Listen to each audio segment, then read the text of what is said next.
Hello students, good evening. कैसे हैं आप लोग? स्टूडेंट, आज हम कुछ यूएससीएमए पार्ट 1 के अंदर सेक्शन ए के कुछ क्वेश्चन आंसर डिस्कस करने वाले हैं, जिससे आपको पता लगेगा कि एग्जाम में क्वेश्चन को अटेम्प्ट कैसे करना चाहिए। ठीक है, तो स्टार्ट करते हैं बिना टाइम इधर उधर करे हुए। The financial statement included in annual report to the shareholder are least useful to which one of the following. बताइए भाई कि फाइनेंशियल स्टेटमेंट जो है सबसे कम किसके लिए यूजफुल होता है? ठीक है, जो एनुअल रिपोर्ट में प्रेजेंट है। स्टॉक ब्रोकर्स के लिए, bankers preparing to lend business, competing business and manager in charge of operating activities. सोच के बताइए। इसमें आंसर आएगा डी। क्यों? क्योंकि जो ऑपरेटिंग एक्टिविटीज मतलब जो मैनेजर हैं, जो लाइन मैनेजर्स होते हैं, बेसिकली उनका काम क्या होता है? वो इंटरनल रिपोर्ट्स पे ज़्यादा उनको रिलाई करना होता है, ना कि एक्सटर्नल रिपोर्ट पे, ना। तो ऐसी रिपोर्ट उनके लिए ज़्यादा यूजफुल नहीं है। ठीक है, तो ये एक financial statement included in annual report, और ये इन सब को जा रही है, तो ये सब एक्सटर्नल पार्टीज है। ठीक है, और यहाँ पे अगर आप ऑड वन वैसे भी छाटोगे तो अपने पास मैनेजर्स आ जाएगा। ये क्वेश्चन कहाँ से लिए गए हैं? सीएमए का एक एग्जाम सपोर्ट पैकेज होता है, उसके क्वेश्चन हैं ये बेसिकली आईएमए निकालता है, एग्जाम सपोर्ट पैकेज। ठीक है, तो इसको करना चाहिए स्टूडेंट को सॉल्व, अच्छा रहता है थोड़ा सा। ये इसका आंसर है यहाँ पे।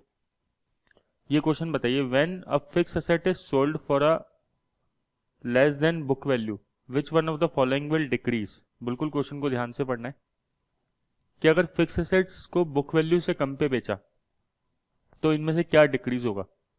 तो पहले आप एक बार जैसे सोचिए, एक एग्जांपल ले लीजिए मन में कि बुक वैल्यू मान लीजिए फिक्स एसेट्स की 1 लाख है, और आपने सेल कर दिया, कुछ भी फिगर ले लीजिए, 90,000।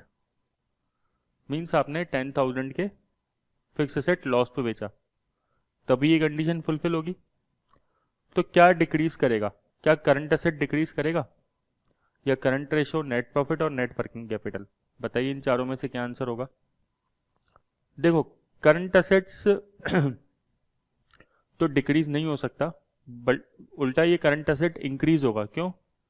क्योंकि कैश का बैलेंस इंक्रीज हो जाएगा कंपनी के पास, तो करंट एसेट्स क्या होगा? इंक्रीज होगा।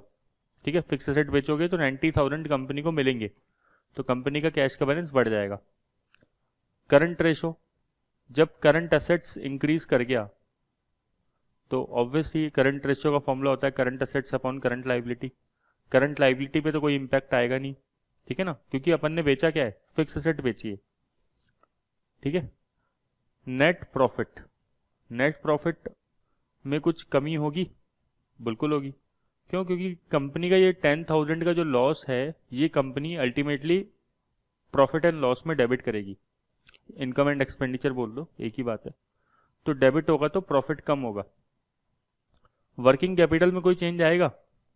वर्किंग कैपिटल इंक्रीज हो जाएगी। क्यों? क्योंकि वर्किंग कैपिटल क्या होती है? Current assets minus current liability. Current assets बढ़ गई क्योंकि कैश का बैलेंस बढ़ गया, करंट लाइबिलिटी में तो कोई चेंज आएगा नहीं, तो वर्किंग कैपिटल क्या हो जाएगी? उल्टा इंक्रीज हो जाएगी। ठीक है, ये डिक्रीज के लिए पूछ रहा है तो आंसर शुड बी सी। ठीक है, आगे देखिए। मैं ये मान के चल रहा हूं कि आपने जो है पहले से ही चीजें पढ़ रखी है, हम केवल क्वेश्चन डिस्कस कर रहे हैं इसलिए। On 15th July a company entered into 3-month agreement to rent a machine the company needed to complete a special order. 15 जुलाई को कंपनी ने एक कॉन्ट्रैक्ट एंटर किया 3 months के लिए, कि इसको 3 month के लिए मशीन किराए पे चाहिए। मशीन क्यों रेंट पे चाहिए भाई? क्योंकि इसको एक स्पेशल ऑर्डर आया है कहीं से, उसको कंप्लीट करना है, इसलिए इसको मशीन रेंट पे चाहिए 3 महीने के लिए। ठीक है, तो कंपनी ने 15 जुलाई को एक एग्रीमेंट कर लिया। The machine would be delivered on 1 अगस्त। 1 अगस्त को इसके पास मशीन आ जाएगी, है ना। तो अगस्त से सितंबर, सितंबर से अक्टूबर, अक्टूबर से नवंबर, तो 30 नवंबर तक का एग्रीमेंट है, मतलब यहाँ से यहाँ तक की date. Rental payment are due on first day of the each rental month, क्योंकि लीज है तो रेंट पे करना पड़ेगा, लीज रेंट। और लीज रेंट कब पे हो रहा है? First day of each rental month, मतलब 1 अगस्त, 1 सितंबर, 1 अक्टूबर, मीन्स ऐसे पे हो रहा होगा। सोचो जरा, क्योंकि रेंटल मंथ कौन सा है? अगस्त, सितंबर, अक्टूबर, ठीक है। तो ये 30 अक्टूबर होगा, 31 अक्टूबर होगा, अगस्त, सितंबर, अक्टूबर, ठीक है। तो 1 अगस्त, 1 सितंबर, 1 अक्टूबर, तो इन 3 महीने में रेंट ड्यू होगा। This the effect this event would have the company 31 July financial statement would be.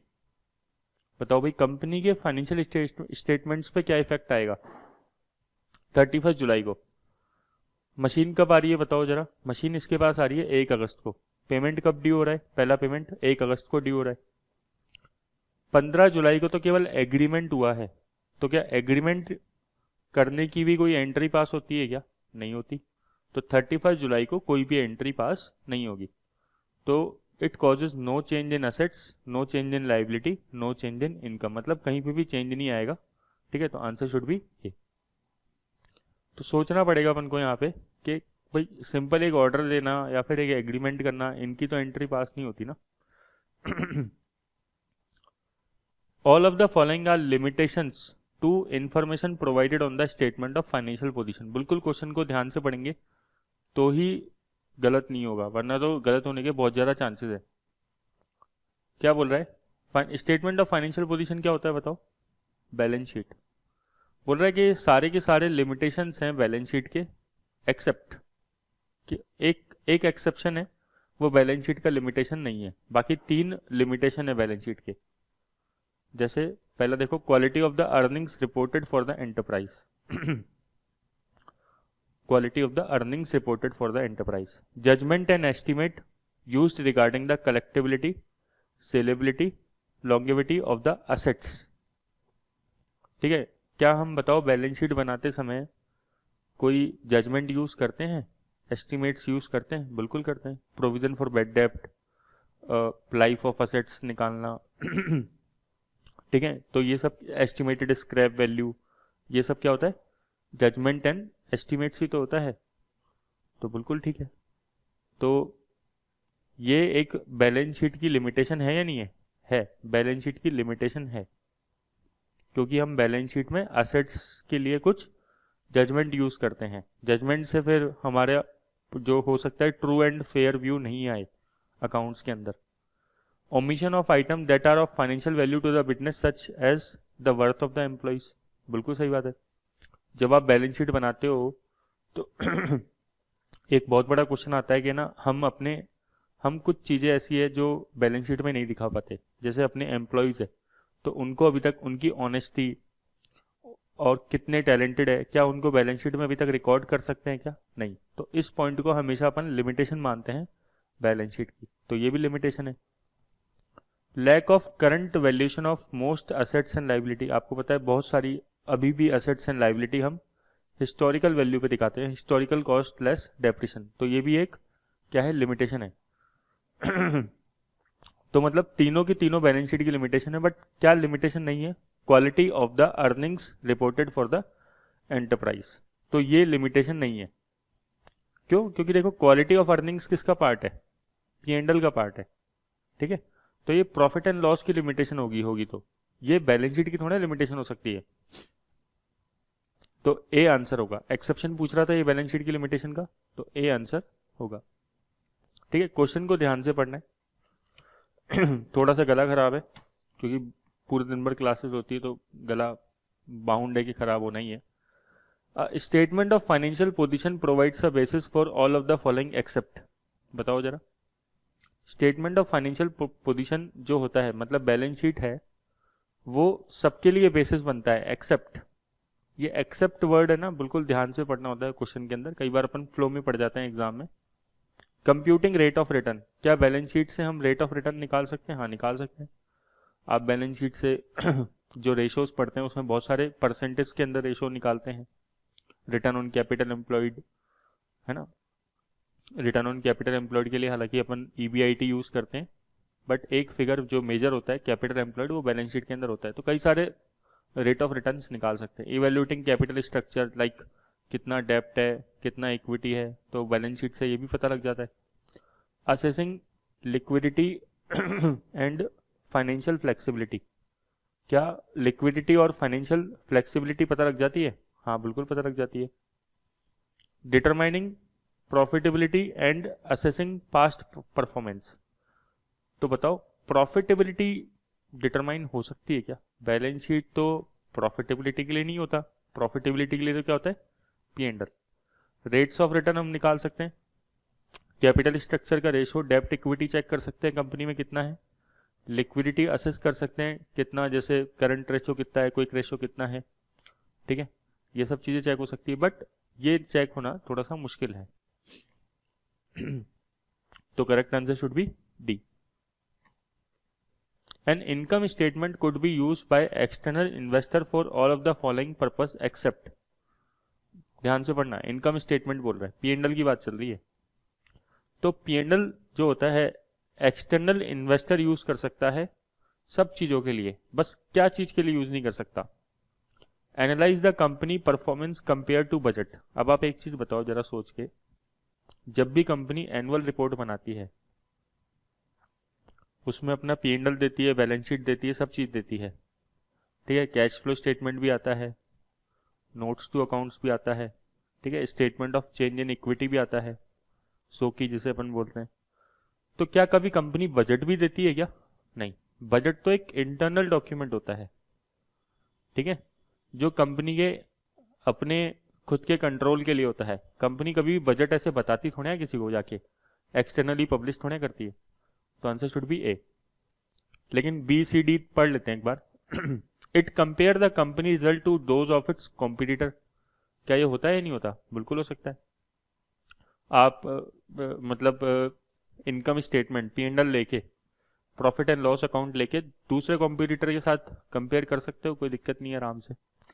Assess the risk of achieving future profitability, आप ये भी चेक कर सकते हो प्रॉफिटेबिलिटी के हिसाब से रिस्क कितना है कंपनी का। Predict the company future revenue, ये भी कर सकते हो, सेल्स को प्रेडिक्ट कर सकते हो, बट क्या नहीं कर सकते?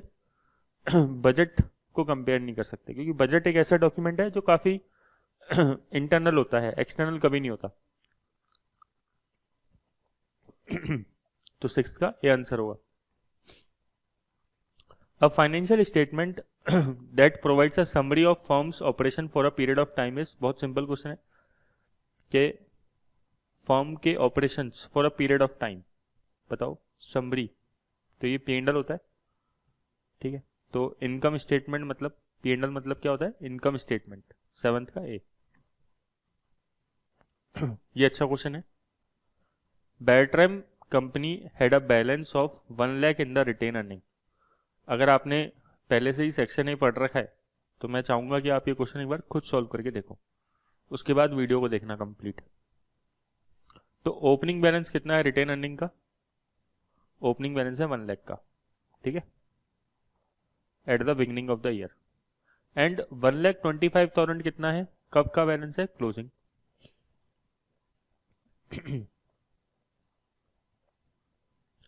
ठीक है। Net income for this period was 40,000। आपको पता है जब अपन स्कूल्स में थे तो हम ऐसे करते थे हमेशा कि opening capital plus net profit minus drawing is equal to closing capital. आपने पढ़ा होगा कभी ना कभी, ठीक है। तो अगर ओपनिंग कैपिटल और क्लोजिंग कैपिटल के बीच में अगर हमें चेक करना है कि रिकंसिलेशन क्या है, तो उसमें नेट प्रॉफिट ऐड कर सकते हैं आराम से, ठीक है, और होता भी है ऐड। तो कितना है यहाँ पे नेट इनकम 40,000। बस ये ओपनिंग कैपिटल ना होके ओपनिंग रिटेन अर्निंग है, फर्क ये बस, ठीक है। तो पहले हमारे पास रिटेन अर्निंग था 1 लाख का, करंट ईयर में हमने 40,000 का प्रॉफिट कमाया। नेट इनकम मतलब प्रॉफिट आफ्टर टैक्स होता है, डिविडेंड वगैरह लेस करने से पहले। Statement of financial indicated that the dividend payable had decreased bye 5,000 through out the year. इसका इंटरप्रिटेशन करना आपको आना चाहिए कि क्या कह रहा है, ठीक है। Despite the fact that both cash dividend and stock dividend were declared. Stock dividend क्या होता है? बोनस शेयर, ठीक है। बोल रहा है कि डिविडेंड पेएबल का जो अकाउंट था अगर हम उसको देखें तो 5,000 का बैलेंस डिक्रीज हो गया, ठीक है। इसका मतलब ये है, अगर मैं टी शेप के अंदर डिविडेंड पेबल का अकाउंट बना लूँ, जो कि ज़्यादा अच्छा होगा बनाना आपके समझने के हिसाब से, तो ओपनिंग बैलेंस जितना भी था, जितना भी ओपनिंग बैलेंस है था मतलब उस टाइम पे, क्लोजिंग बैलेंस ओपनिंग बैलेंस से 5000 डिक्रीज हो गया। सपोज करो ओपनिंग बैलेंस 15,000 था, एग्जाम्पल लेते हैं, तो क्लोजिंग बैलेंस कितना हो गया, 10,000 हो गया। एग्जाम्पल मैंने फिगर ऐसी ले लिया है ना, 5000, हाँ ये सोच के लिया है 5000 यहाँ से।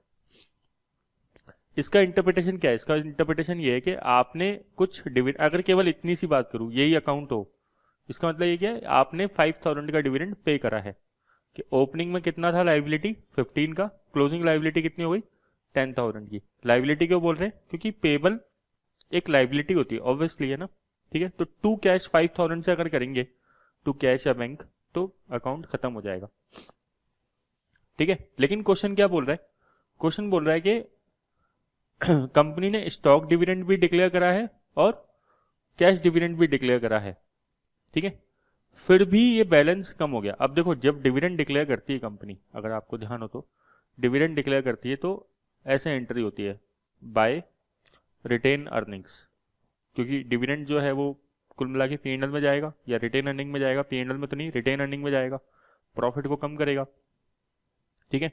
तो retained earning to dividend payable, और अगली entry dividend payable to cash, ठीक है, जनरल एंट्री करेंगे तो पास। तो क्वेश्चन बोल रहा है, अपन को बोला नहीं इसने अमाउंट, लेकिन रिटेन अर्निंग्स अगर हम अपन देखें तो यहाँ पे कैश डिविडेंड ये इसने पे करा है, और क्वेश्चन बोल रहा है स्टॉक डिविडेंड भी पे करा है इसने। स्टॉक डिविडेंड क्या होता है, बोनस शेयर। स्टॉक, अगर आपको आइडिया हो तो, स्टॉक डिविडेंड करने की क्या एंट्री पास होती है, पे करने की, डिविडेंड अगर हमने शेयर्स में दिया तो बोनस शेयर्स की, retained earnings account debit to share capital, directly करो तो ये बोनस शेयर डिस्ट्रीब्यूट करने की एंट्री पास होती है। क्योंकि बोनस शेयर में कंपनी शेयर इशू करती है, तो शेयर इशू करेंगे तो कैपिटल क्रेडिट हो जाएगी, शेयर कैपिटल, और कंपनी का प्रॉफिट जो है वो थोड़ा सा कम हो जाएगा। लेकिन देखोगे तो ओवरऑल इक्विटी के अंदर कोई चेंज नहीं आता, इसलिए कहते हैं बोनस शेयर से इशू करने से इक्विटी में कोई चेंज नहीं आता, क्योंकि दोनों ये इक्विटी का ही पार्ट है, शेयर कैपिटल और रिटेन अर्निंग्स। तो इक्विटी तो इंटैक्ट रहेगी, लेकिन शेयर्स बढ़ गए और रिटेन अर्निंग्स थोड़ी सी कम हो गई, है ना। क्लियर हो गया। अब क्वेश्चन में बोला है कि कैश डिविडेंड भी पे करा है और स्टॉक डिविडेंड भी पे करा है, ठीक है। अब सोचो जरा, ये क्यों लिख रहा है, एक इसका समझने का कोशिश करो, इसमें क्या बोल रहा है, B statement of financial position indicated that dividend payable has decreased by 5,000 throughout the year, despite the fact that cash dividend and stock dividend were declared. Company ने स्टॉक डिविडेंड भी डिक्लेयर किया है और क्या, कैश डिविडेंड भी declare करा है, दोनों ही डिविडेंड डिक्लेयर करे हैं। तो जब दोनों ही डिविडेंड डिक्लेयर करे हैं तो यहां पे कुछ अमाउंट बढ़ता, ठीक है, इंक्रीज होता, तो ये फिर भी ये डिक्रीज हो रहा है। देखो समझ रहे हो, ये 50, इसलिए बोल रहा है डिस्पाइट द फैक्ट, अगर आप समझ रहे हो तो बात को। डिस्पाइट द फैक्ट क्यों लिखा है, क्योंकि अगर यहाँ पे मान लो 1000 भी होता, ठीक है, तो ये अमाउंट बढ़ना चाहिए था क्लोजिंग, लेकिन फिर भी कम हो गया। इसका मतलब क्या है कि कहीं ना कहीं शायद डिविडेंड पे भी हुआ है टू कैश अकाउंट, ठीक है। तो कंपनी ने डिविडेंड डिक्लेयर भी करा है, डिविडेंड डिक्लेयर करना मतलब पीएनएल में ट्रांसफर करना, डिविडेंड डिक्लेयर करना मतलब पीएनएल में जाना, ठीक है। और स्टॉक डिविडेंड की एंट्री कभी भी डिविडेंड पेबल अकाउंट में नहीं आएगी, वो एंट्री क्या होगी, retained earning to share capital directly, या फिर अगर आप लंबी एंट्री पास करना चाहो तो retained earning to bonus to share holder और bonus to share holder to share capital, ऐसे एंट्री पास होती है। और स्टॉक डिविडेंड का अमाउंट कितना है, 8000 का, ठीक है। स्टॉक डिविडेंड का अमाउंट कितना है, 8000 का। तो अगर हम स्टॉक डिविडेंड लिख दें यहाँ पे, तो 8000, रिटेन अर्निंग तो कम हुआ होगा ना, ये क्या है, रिटेन अर्निंग का रिकंसिलेशन चल रहा है, तो रिटेन अर्निंग कम हुआ, मतलब ये क्वेश्चन अच्छा क्वेश्चन है, ध्यान से समझने वाला क्वेश्चन है। तो opening balance plus net profit बढ़ा होगा कुछ, रिटेन अर्निंग बोनस शेयर्स की वजह से कम हुआ, ये बोनस शेयर ही है, और क्लोजिंग में ये अमाउंट आना चाहिए था, लेकिन फिर भी कुछ डिफरेंस आ रहा है। डिफरेंस कितना आ रहा है चेक करो, 140 माइनस 8 माइनस 125, 7,000 का जो डिफरेंस आ रहा है, इसका मतलब कंपनी ने कुछ अमाउंट का डिविडेंड डिक्लेयर करा है। अब ये कौन सा डिविडेंड डिक्लेयर करा होगा? बोनस तो ये रहा, जो स्टॉक डिविडेंड है वो तो 8,000 का था, और नॉर्मल डिविडेंड मतलब जो कैश डिविडेंड डिक्लेयर करा है वो कितना डिविडेंड किया है? 7,000 है ना। तो 7,000 मतलब रिटेन अर्निंग्स कम हो गया इधर से, तो अगर मैं डिविडेंड पेबल का अकाउंट बना रहा हूं तो बाय रिटेन अर्निंग 7,000 का, ठीक है। तो अब कैश का बैलेंस निकल जाएगा इससे, कितना कैश पे करा होगा। क्वेश्चन क्या पूछ रहा है? When preparing its statement of cash flow company should show cash paid for dividend as, company कितना cash paid for dividend as दिखाएगी। तो 15 + 7 22, 22 माइनस 10 कितना? 12,000 का कैश डिविडेंड आप दिखाओगे। क्वेश्चन समझने वाला है, अच्छा क्वेश्चन है, ठीक है। वापस से करना कॉन्सेप्ट के साथ, तभी अच्छे से होगा। तो 8 का आंसर सी। इन्होंने इक्वेशन बना के कर रखा है, बट मैंने आपको इक्वेशंस के थ्रू ना बता के अकाउंट्स के थ्रू बताया प्योरली। ये तो सिंपल क्वेश्चन है। All of the following are the element of income statement except, बताओ भाई। तो P&L में क्या चीज नहीं दिखाते अपन? शेयर होल्डर इक्विटी, ये तो बैलेंस शीट का पार्ट होता है, ठीक है। The statement of shareholders equity shows as, shareholders equity मतलब सोकी की बात कर रहा है। Statement of change in equity क्या होता है? Statement of change in equity opening equity और क्लोजिंग इक्विटी का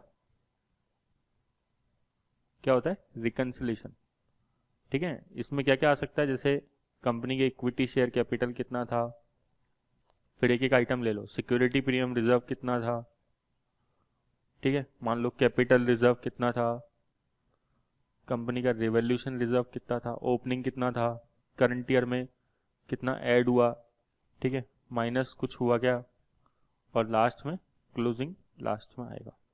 तो ये रिकंसिलेशन होता है। तो reconciliation of opening and ending balance means closing balance in the share holder equity account, तो यही सही है। Listing of all share holder equity account and their corresponding dollar amount, तो ऐसा तो कुछ भी नहीं होता कि शेयर होल्डर का सारा इक्विटी अमाउंट शो करो, उनका डॉलर अमाउंट है ना, ये तो बिल्कुल ही अलग ऑप्शन हो गया। Computation of number of equity, number of shares outstanding, number of share कभी भी नहीं आते स्टेटमेंट ऑफ इक्विटी के अंदर, ठीक है, अर्निंग पर शेयर कैलकुलेशन के हिसाब से।